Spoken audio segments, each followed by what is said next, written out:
ये बीपीएससी शिक्षकों का ट्रांसफर का तो कोई औचित्य ही नहीं बन रहा है। अगर ट्रांसफर की बात हो रही है उनका, तो आप निश्चित तौर पर जान जाइए कि इसमें झोलझाल है। कि 100 बच्चा से अगर पूछा जाए कि बाबू तुम क्या बनना चाहते हो, उसमें से एक बच्चा भी नहीं कहेगा आपको कि हम शिक्षक बनना चाहते हैं। लाठी के डंडा के बल पर जबरदस्ती जो मन है पदाधिकारी को, शिक्षक को कहते हैं कि आपको ये करना है। नमस्कार, आप देख रहे हैं अब तक बिहार न्यूज। आज हमारे साथ प्राथमिक शिक्षक संघ मुजफ्फरपुर के उप प्रधान सचिव गुलाब यादव जी है। सर, सबसे पहले आपको अब तक बिहार न्यूज में स्वागत है। सर, आप लोगों का ट्रांसफर का मुद्दा क्या हो गया, कहाँ उलझ कर रह गया है?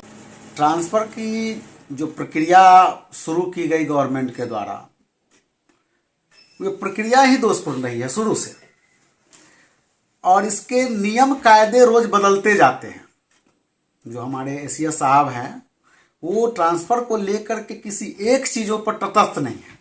आप देखिए कि ट्रांसफर की जब बात आई, घोषणा हुई, तो आवेदन लिया गया, हुआ कि भाई विकलांग अपाहिज बीमार लोगों को किया जाएगा।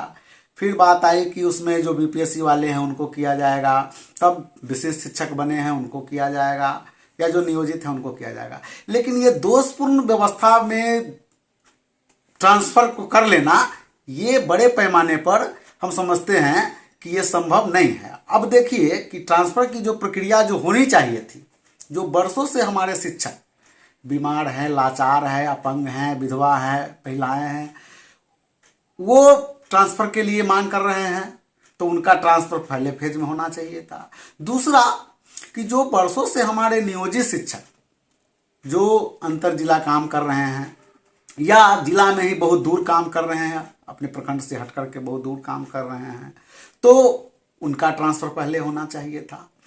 लेकिन जो विशिष्ट शिक्षक बने हैं उनका होना चाहिए था। चूंकि विशिष्ट शिक्षक बने हैं, उनको उसी विद्यालय में रहने दिया गया है, तो उनका होना चाहिए था। लेकिन अब यहां बात आ रही है कि बीपीएससी से जो शिक्षक नियुक्त हुए हैं उनका ट्रांसफर किया जाएगा। अब देखिए कि मात्र हम समझते हैं साल 2 साल का भी आंकड़ा पार नहीं किया है लोग, अभी सभी लोग प्रोबेशन पीरियड में हैं, और इस पीरियड में ट्रांसफर उनका होने की बात आ रही है, जो कहीं से भी तुक नहीं बनता है। चूंकि अगर देखा जाए ईमानदारी से, अभी तो विकलांग और असाध्य रोग से जो ग्रसित हैं उन लोगों का हो रहा है ना। ठीक है, अभी हो रहा है, लेकिन बात यह है कि जब उनका ट्रांसफर हो जाएगा तो बीपीएससी से जो नियुक्त शिक्षक हुए हैं उनका ट्रांसफर किया जाएगा। तो असाध्य, विकलांग, विधवा जो शिक्षक शिक्षिकाएं हैं, इनकी संख्या तो बहुत कम है, उनका हुआ है, स्वागत योग्य बातें हैं। लेकिन ये बीपीएससी शिक्षकों का ट्रांसफर का तो कोई औचित्य ही नहीं बन रहा है। अगर ट्रांसफर की बात हो रही है उनका, तो आप निश्चित तौर पर जान जाइए कि इसमें झोलझाल है। झोलझाल? हाँ, बिल्कुल। किस तरह का झोलझाल? झोलझाल क्या है समझिए इसको। झोलझाल की जो बीपीएससी के फर्जी शिक्षक बहाल होंगे, तो उनका सर्टिफिकेट वेरिफिकेशन के लिए तो जिला में होगा, और उनको ट्रांसफर कर दिया जाएगा दूसरे जिला में। तो ये ट्रांसफर का जो प्रक्रिया है और उनका सर्टिफिकेट वेरिफिकेशन का जो प्रक्रिया है, बरसों लगेगा। सरकार बदलेगी, पदाधिकारी बदलेंगे। दूसरा चीज कि जो पैरवी वाले लोग हैं, ऊंचे लोग हैं, ऊंचे रसूख के लोग हैं, जो बीपीएससी से बहाल होके आए हैं, तो उनको मनपसंद जिला में, अपने जिला में उनको पदस्थापित किया जाएगा। अच्छा। जो यूपी बॉर्डर के लोग हैं, उनको यूपी के हैं, उनको बॉर्डर साइड में किया जाएगा। तो बीपीएससी बहाल शिक्षकों को इतना जल्दीबाजी में आपको ट्रांसफर करने की जो बात आ रही है, ये 100% झोल-झाल वाली बात है। नहीं तो अगर झोल-झाल की बात नहीं होती, तो गवर्नमेंट को पहले जो बीमार, अपाहिज, विकलांग शिक्षक शिक्षिकाएं हैं उनका होता, नियोजित शिक्षक शिक्षिका हैं, विशेष शिक्षक बने हैं उनका होता। इसके बाद आपकी जो इनका प्रोबेशन पीरियड है 2 साल का खत्म होता, तब इन पर विचार किया जाता। लेकिन पहले इन पर विचार किया जा रहा है। ये सीधा तौर पर है कि कहीं ना कहीं भ्रष्टाचार से जुड़ा हुआ ये मामला है।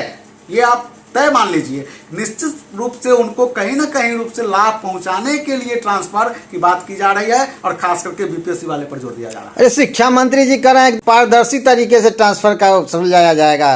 बिल्कुल, अगर पारदर्शी तरीके से बात है कि करना है, तो पारदर्शी तरीके से तो सबसे यही आसान तरीका है। जो 15 साल से दूसरे जिला में काम कर रहे हैं, घर से बहुत दूर कोसों दूर काम कर रहे हैं, उनका आप स्थानांतरण पहले करने की जगह उनको कह रहे हैं कि ऑप्शन में उनको हम बाद में करेंगे, और जब कुछ दबाव आई है, जब कुछ बात हुआ तो कहें कि चलिए पैरेलल करते हैं। लेकिन आप सोचिए ना कि पहले ट्रांसफर उनका होगा कि बीपीएससी करने का क्या तुक है। बीपीएससी आज अगर आप मान लीजिए ट्रांसफर की बात कर रहे हैं बीपीएससी शिक्षकों की, तो अभी जो नए बहाली होने जा रहा है नए शिक्षकों का, उनको आप दूसरे जिला अलॉट क्यों कर दिए हैं?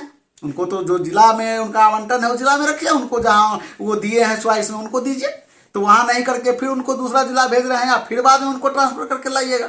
तो पहले बार उनको भेजा गया तो जो जहां है वो वहाँ कम से कम 2 साल की सीमा को पार करे, अस्थायी हो, उनका सर्टिफिकेट वेरिफिकेशन हो। यानी कुल मिला के कहा जाए तो एक तरह से आपको एक समुदाय के शिक्षकों को, उनके फर्जीवाड़ा में जो लोग हैं, 10% हो, 5% हो, 2% हो, जो भी हो, उनके फर्जीवाड़ा को छुपाने के लिए और उनके रसूख के कारण आपको बीपीएससी शिक्षकों की स्थानांतरण की बार बार बात की जा रही है। नहीं तो उनका स्थानांतरण का कोई तुक नहीं बन रहा। अच्छा सर, अपार आई डी कार्ड में आप लोग इतना काहे ये लापरवाही कर रहे हैं, काहे नहीं बनवा रहे हैं? सरकार बार बार निर्देश दे रही है, इसके बाद भी आप लोग लापरवाही कर रहे हैं। देखिए, सरकार तो कुत्ता हड़काने का भी काम शिक्षक को दे रही है, और डंडा लेके शिक्षक कुत्ता भी हड़का रहे हैं। सरकार इस तरह का काम दिन प्रतिदिन शिक्षकों को दे रही है जिसका न कोई पैर है, न कोई सिर है, न कोई माथा है, लेकिन शिक्षक कर रहे हैं। चूंकि शिक्षक जो है सो समझिए, अब समाज में हम तो समझते हैं कि 100 बच्चा से अगर पूछा जाए कि बाबू तुम क्या बनना चाहते हो, उसमें से एक बच्चा भी नहीं कहेगा आपको कि हम शिक्षक बनना चाहते हैं। क्या बोल रहे हैं? अभी युवा शिक्षक बनने के लिए एकदम देखते भेड़ बकरी की तरफ दौड़ रहा है। बता रहे हैं क्यों बन रहे हैं लोग।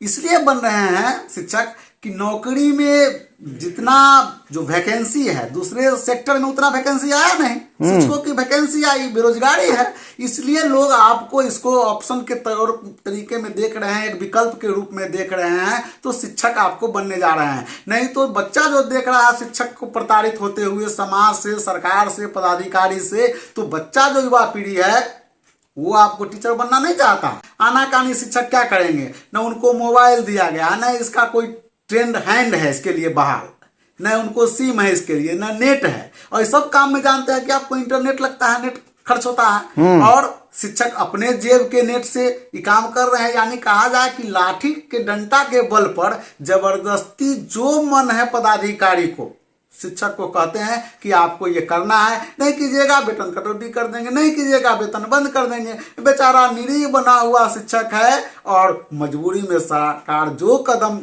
कहती है, जो काम कहती है, पदाधिकारी जो काम कहते हैं, मजबूरी में सारा शिक्षक करने के लिए तैयार है। जबकि सरकार को चाहिए कि अपार आईडी आपको बनवाना है, आप डाटा लीजिए हेडमास्टर से, विद्यालय से, और अपना एक एजेंसी रखिए, उसके माध्यम से आप बनवाइए। जिस तरह से आधार कार्ड लोगों ने बनाया है, आप डाटा लीजिए, आप बीआरसी स्तर पर रखिए, जिला स्तर पर रखिए। लेकिन ये काम नहीं करके जबरदस्ती लाठी डंडा के बल पर, वेतन कटौती के नाम पर, वेतन बंद के नाम पर शिक्षकों से जबरदस्ती करवाया जा रहा है, जो कि इस मामला में एक्सपर्ट नहीं है, लेकिन आपसे उनसे कह के टीचर बनवा रहे हैं, साइबर कैफे से बनवा रहे हैं, लेकिन वेतन बंद ना हो जाए इस डर से अपना मोबाइल चार्ज करा करके। नहीं मोबाइल खरीदे हुए थे, एक शिक्षक हमको मिले कि सर क्या कहते हैं, हम तो आपको मोबाइल छुटका बटन वाला रखते थे, कर्जा लेके 8,000 रुपया हम आपको जगह से हाजिरी लागू हुआ है वजह से हम मोबाइल ले लिए हैं। तो उनके मोबाइल से हमका निगरानियों हो रहा है, इनका अपार आईडी भी बन रहा है। यही तो स्थिति है आज के दौर में।